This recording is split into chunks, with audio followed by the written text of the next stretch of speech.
I'm John Brickley, Dennis and Niece faculty. Thank you, John. And that's all for Channel 3 Eyewitness News at 6. We thank you for sharing your time with us tonight. A wide-eyed history.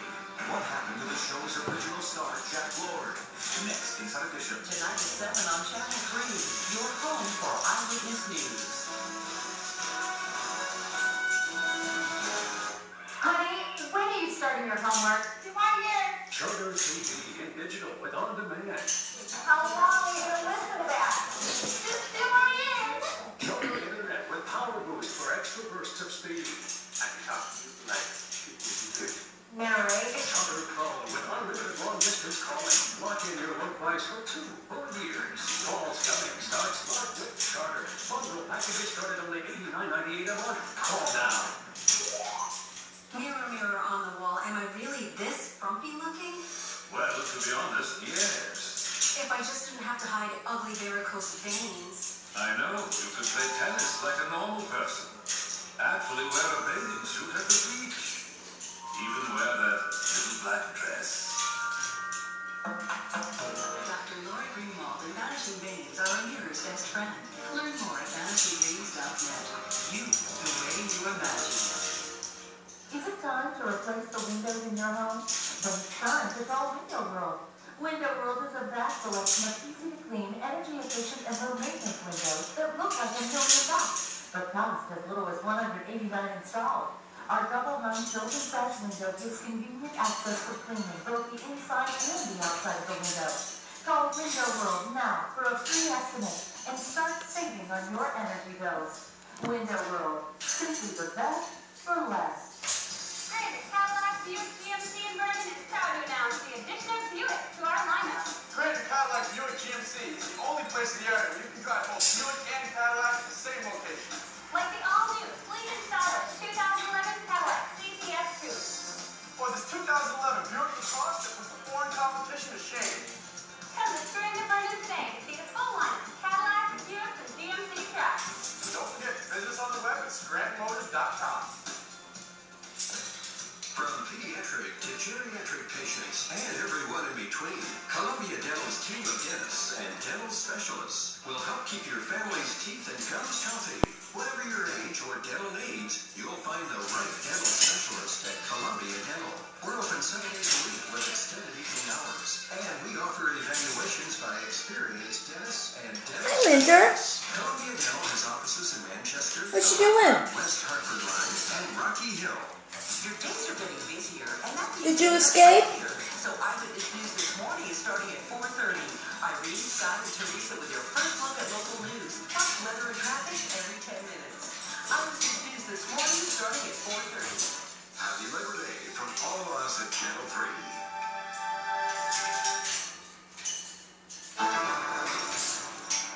Tonight, it's all about jobs this Labor Day. President Obama wants $50 billion to rebuild roads, rails, and runways. But will his plan fly? I'm Russ Mitchell. Also tonight, a new hurricane watch as the Texas-Mexico border braces for a growing storm. Sex for sale. The website Craigslist shuts down its adult services section, but those ads just won't go away. And Surf's Up. They don't only hit the waves for fun, it's helping to keep them alive.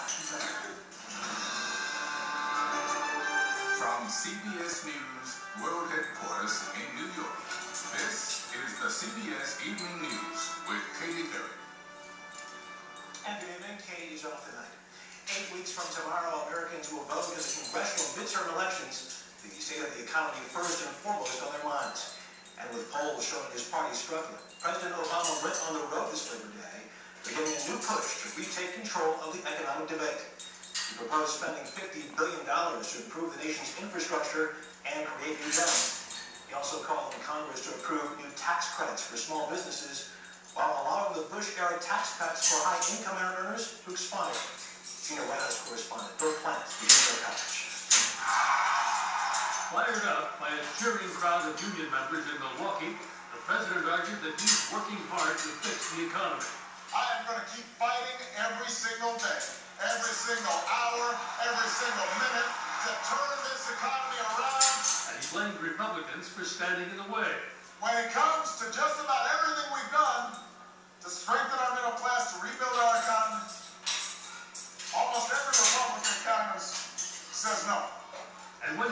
succeed, as with financial reform, the president seemed proud of the enemies he'd made. That's meant taking on some powerful interests. Some powerful interests who have been dominating the agenda in Washington for a very long time. They're not always happy with me. They talk about me like a dog. Today's announcement, a proposal to rebuild 150,000 miles of roads, construct 4,000 miles of rail, and fix 150 miles of the nation's runways with a $50 billion jumpstart this year, paid for by closing tax breaks for oil and gas production. This will not only create jobs immediately, it's also going to make our economy hum over the long haul. Mr. Obama will also continue to push to make permanent a $100 billion research tax credit for small business. Both proposals could help the economy recover, but would have little or no effect in the short term. There isn't a lot that can be done that would make a meaningful difference to the job market, certainly not in the near term, not over the next 6 to 9 months. But right now, it's about the coming election. The president will use these initiatives as campaign ammunition, arguing that he and the Democrats in Congress have real plans to fix the economy, while all the Republicans do is oppose them. So basically, all he can do is go out there and grind it every day, talk about the economy. And that's what House Democrats, by the way, want. They just talk about the economy, talk about our accomplishments. Bottom line, talk is about all the president can do. None of the economic incentives he's proposing this week is likely to make it through Congress by Election Day. So what he has to do and has to offer until then is the same thing he had to offer in the campaign of 2008. And that's hope. Russ? Good plan at the White House. Thank you very much. Jeff Greenfield is our senior political correspondent. Jeff, what do you think? Okay. Plans at all to the environmental election day? It's highly, I think the economic climate of the midterms is baked in the cake, and it is high unemployment, anemic growth, a lot of debt. That is not good news for the party in power. Whatever the merits of the long-term investments, the idea of changing people's minds about what conditions exist now is just a tough sell. And remember, unhappy and skeptical voters are less likely to believe in good intentions than voters who are happier. So it's a really tough road for the president. We keep hearing about a so-called firewall strategy the Democrats are going to employ in November. First of all, what does that mean, and do you think it'll work?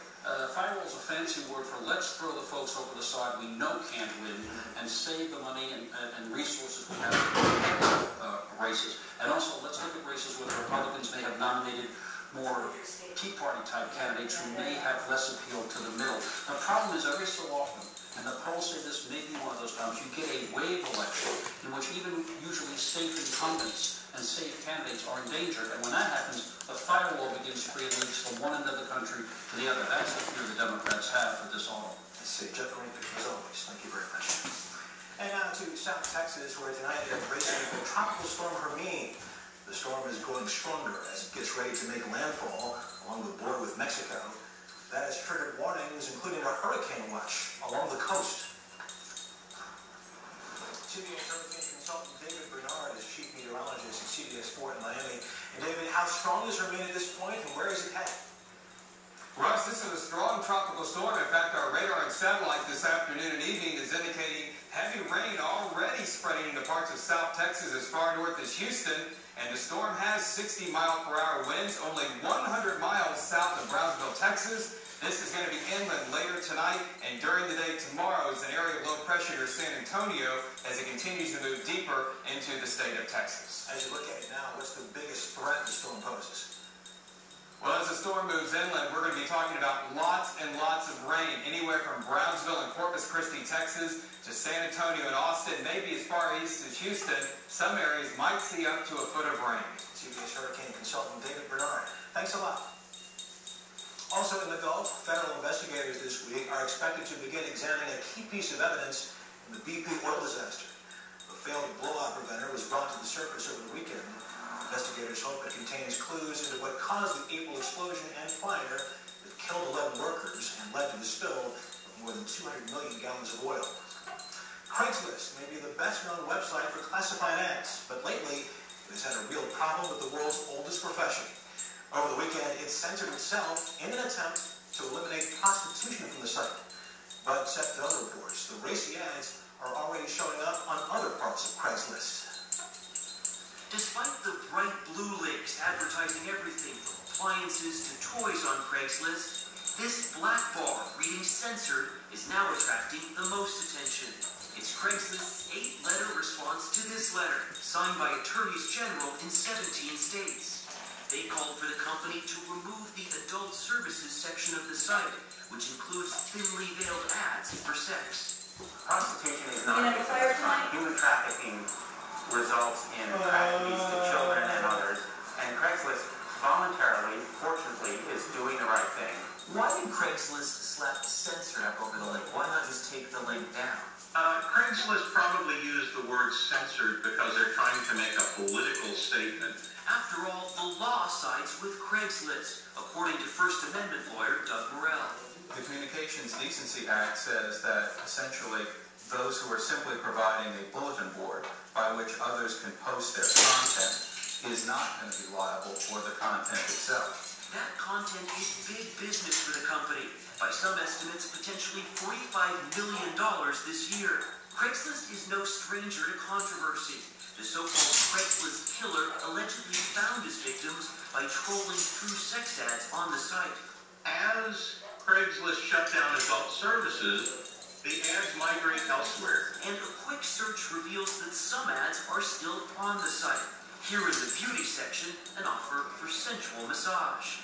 Craigslist didn't reply to our request for an interview, but a company blog, the chief executive, wrote that Craigslist is committed to aggressively combating violent crime. But the question remains, will removing this link really combat anything at all? Seth Doan, CBS News, New York. The UN Atomic Energy Agency launched a sharp complaint against Iran today for refusing to let 2 inspectors monitor its nuclear program. The UN report also says Iran continues to enrich uranium despite repeated demands by the Security Council that it stop. Iran insists it is only making fuel for nuclear power, but the same enrichment process can produce weapon-grade material. Now to Afghanistan, and NATO officials say today the alliance may need to deploy an additional 2,000 troops. This as U.S. casualties there continue to mount. Today, the military reported the death of another American service member in eastern Afghanistan. That pushes the toll to at least 328 killed this year, which is already the deadliest of a nearly 9-year-old war. There was a furious anti-American protest today in Kabul. Hundreds of young religious students and others chanted "Death to America" and waved signs denouncing President Obama. The protest was triggered by a Florida church's announced plan to mark Saturday's anniversary of 9/11 by burning copies of the Quran. Also in Kabul today, government officials sought to ease a crisis at Afghanistan's biggest bank. But it is a tough sell since President Karzai's family and political cronies are seen as the root of the problem. Mandy Clark is in the Afghan capital. Panicked customers have been pulling their savings out of Kabul Bank as fast as they can. 23-year-old Amit Sia is one of them. I just want to withdraw my money and I will never deposit money back at the Kabul Bank. The run on the bank began last Wednesday after reports that tens of millions of dollars of off-the-book loans have been given to allies of President Hamid Karzai's government. Frightened customers withdrew half the bank's $500 million in cash in less than a week. Afghan officials were slow to react to the crisis, but now they claim the bank has been stabilized. But economist Mohammed Azizi says the bank is too corrupt to survive. Kabul Bank will collapse. For me, it's for sure. In the next 3 to 6 months, there will not be any more Kabul Bank. If Afghanistan's biggest bank does collapse, the political repercussions will be felt throughout the country. Kabul Bank handles the pay for 250,000 soldiers, police, and public servants.